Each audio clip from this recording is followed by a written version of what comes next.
구독자 여러분 안녕하십니까? 말씀 앞에서 만나서 참 반갑습니다. 이 시간에는 특별히 성령 하나님에 관해서 성경이 무엇이라고 말하는지 말씀을 들어보려고 합니다. 기독교 대부분은 성자가 성천하신 후에 성령을 보내셔서 성령님께서 세상에 오셔서 활동하시는 것으로 생각하는 경향이 있는 것 같습니다. 이런 생각이 성경 전체에 나타난 계시의 사실인지 한번 확인해 보는 것은 할 만한 일이라고 저는 그렇게 생각합니다. 그래야지 성령님 활동을 바르게 깨닫는 데 중요하다. 그렇게 생각을 합니다. 우리가 요한복음 14장 16절 내가 예수님께서 하신 말씀이죠. 내가 아버지께 구하겠으니 그가 또 다른 보혜사를 너희에게 주사 영원토록 너희와 함께 있게 하리니. 그리고 14장 26절에도 보혜사 곧 아버지께서 내 이름으로 보내실 성령 그가 너희에게 모든 것을 가르치시고 내가 너희에게 말한 모든 것을 생각나게 하시리라. 요한복음 15장 26절에도 내가 아버지께로서 너희에게 보낼 보혜사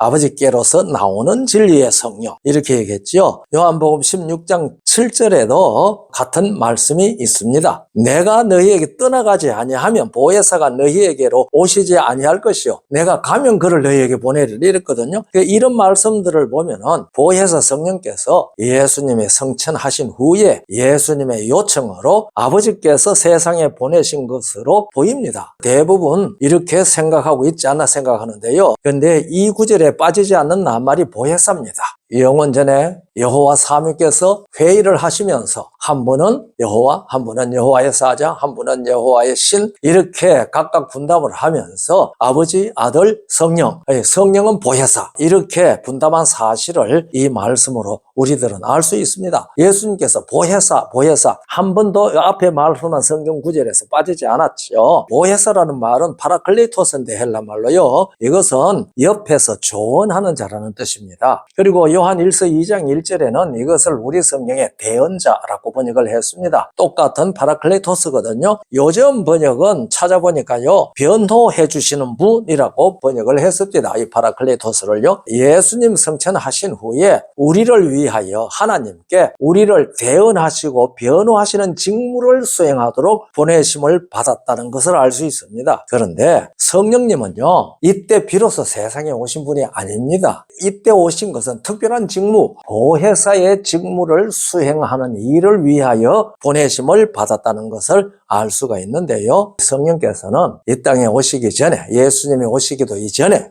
이미 역사하였죠. 우리가 창세기 1장 2절에 하나님께서 창조하실 때에 하나님의 신은 수면에 운행하시니라 그렇게 얘기하지 않았습니까? 그러니까 창조하실 때 함께 하신 사실을 나타내고요. 이 사실은 시편 104편 30절에 주의 영을 보내어 저희를 창조하사 지면을 새롭게 하시나이다라고 했거든요. 그러니까 성령께서는 여호와 하나님께서 창조하실 때에 함께 창조하시면서 이미 활동, 역사하신 것을 알 수가 있습니다. 뿐만 아니라 이스라엘 백성들이 애굽에서 나와서 가나안 땅을 향하여 들어가는 그 광야 생활 40년 동안에 성령께서 그들에게 진리를 가르치셨습니다. 느헤미야 9장 20절에 보면은 또 주님의 선한 신을 주사 저희를 가르치시며 그랬거든요. 그러니까 이스라엘 백성들이 광야를 여행할 때에도 하나님의 선한 신, 여호와의 신이신 성령께서 그들에게 가르쳤습니다. 그러니까 성소봉사도 가르치고 만나나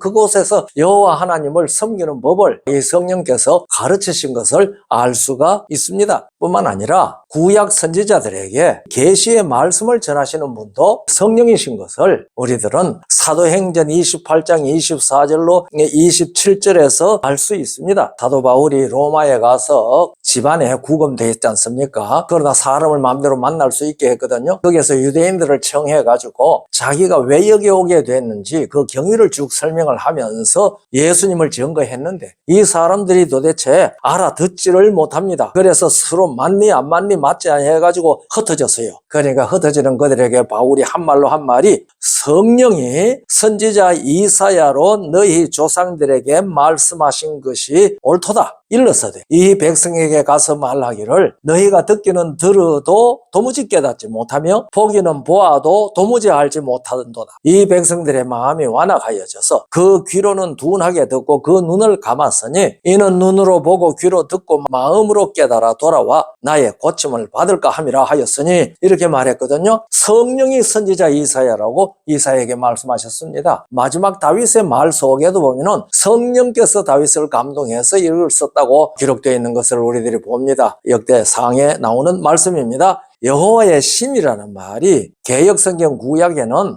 21번쯤 나오더라고요. 선지자들에게 말씀을 주시고 용사들에게 힘을 주신 분이 성령님이라는 사실을 우리들은 압니다. 지금 성령이 선지자 이사야로 이것은 언젠가 우리가 한번 들었을 것입니다. 이사야 6장 6절 이하에 보면은 이 말씀이 나옵니다. 그러니까 거기에는 여호와께서 이사야에게 말씀하셨다고 되어 있는데 그분이 바로 성령이라고 사도 바울은 사도행전 28장 24절로 27절에서 해석을 했습니다. 성경이 성경을 해석하는 그 원칙이지요. 여호와 삼위께서는 구약 시대에도 함께 일하신 것을 이렇게 우리에게 나타내 보여줍니다. 그러나 우리 죄를 위하여 대언하시는 직무를 행하신 것은 아니었죠. 아닌 것 같아요. 제가 생각해 볼 때 그래요. 그때는 성소봉사에서 속죄봉사로 죄사함을 받도록 하시기 때문에 가르쳤을 때에 그것을 혹 성령께서 제사장과 수용되는 사람들에게 가르쳤을 수는 있죠. 선한 신을 보내서 저희들을 가르쳤다고 했으니까요. 그러나 예수께서 이 땅에 오셔서 속죄봉사로 십자가에서 피를 흘려 제물이 되시고 승천하신 후에는 성령께서 우리의 죄를 위하여 변호하는 직무로 우리 곁에 보혜사로 오신 것입니다. 이 일보다 먼저 사실은 예수님이 세상에 탄생하실 때에 성령께서 그를 보냈잖아요. 마태복음 1장 18절에 보면은 예수 그리스도의 나심은 이러하니라 그 모친 마리아가 요셉과 재혼하고 동거하기 전에 성령으로 잉태된 것이 나타났다. 예수께서 가셔서 보혜사로 성령을 이 땅에 보내시기 전에 성령께서 말씀 하나님을 이 땅에 성육신하는 일에 보내셨다는 사실을 마태복음 1장 18절은 우리에게 분명히 가르쳐 줍니다. 그리고 아까 말씀을 드린 대로 누가복음 1장 35절에도 성령이 네게 임하시고 지극히 높으신 이의 능력이 너를 덮으시리니 그랬습니다. 지난번에 말씀드린 9절입니다. 그러니까 성령께서 예수님이 성자 하나님의 아들이라는 신분으로 이 땅에 오실 때에 성령께서 그를 이 땅에 오도록 하는 역할을 한 것을 우리들은 이런 말씀을 통해서 봅니다. 그렇기 때문에 예수님이 성천하셔서 비로소 성령님이 오순절에 임해가지고 이 땅에서 활동하셨다. 그런 인식을 가지고 있는 것은 성경에 계시된 성령님에 대하여 올바르고 충분한 이해를 하고 있지 않는 것임을 우리들은 알 수가 있지 않겠습니까? 3D 성경 구독자들께서 이것을 확실히 이해하시기를 바랍니다. 그것뿐만 아니라요. 예수께서 부활하시고 하늘에서 대제사장으로 봉사하시기 위하여 십자가의 보혈을 하나님께 드리는 일을 하실 때 성령께서 하셨다고 히브리 9장 14절에 기록되어 있습니다. 하물며 영원하신 성령으로 말미암아 흠 없는 자기를 하나님께 드린 그리스도의 피가 어찌 너희 양심으로 죽은 행실에서 깨끗하게 하고 살아계신 하나님을 섬기게 하지 못하겠느냐 했는데요. 영원하신 성령으로 말미암아 흠 없는 자기를 하나님께 드린 그리스도의 피. 그러니까 성령께서 예수 그리스도의 피를 하나님 앞에 드렸다는 사실을 얘기하거든요. 물론 이 구절은 학자들 사이에 이해가 서로 다릅니다. 왜냐하면 성령이라고 번역된 이 푸뉴마토스라는 헬라 말 앞에 정관사가 없습니다. 그래서 이것은 예수님의 신성을 뜻하는 것이라고 그렇게 해석하는 학자도 있고 또 다른 어떤 학자들은 성령님으로 이해하는 학자가 있습니다. 그런데 아론을 대제사장으로 봉사하게 한 제사장이 누군지 혹 아십니까? 아론을 대제사장으로 봉사하게 한 제사장이 있나? 예.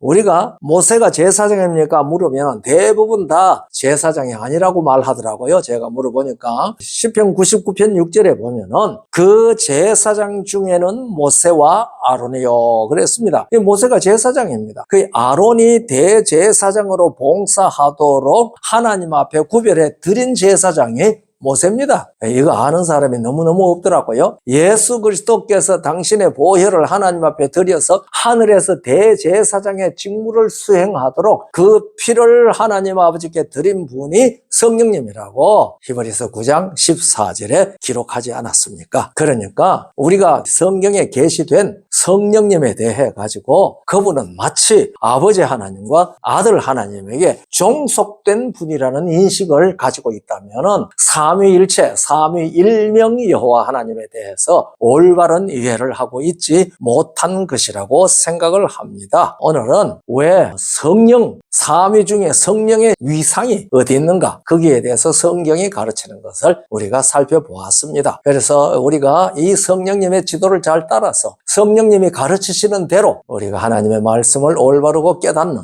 은혜를 누리도록 복 주시기를 간절히 바랍니다. 감사합니다.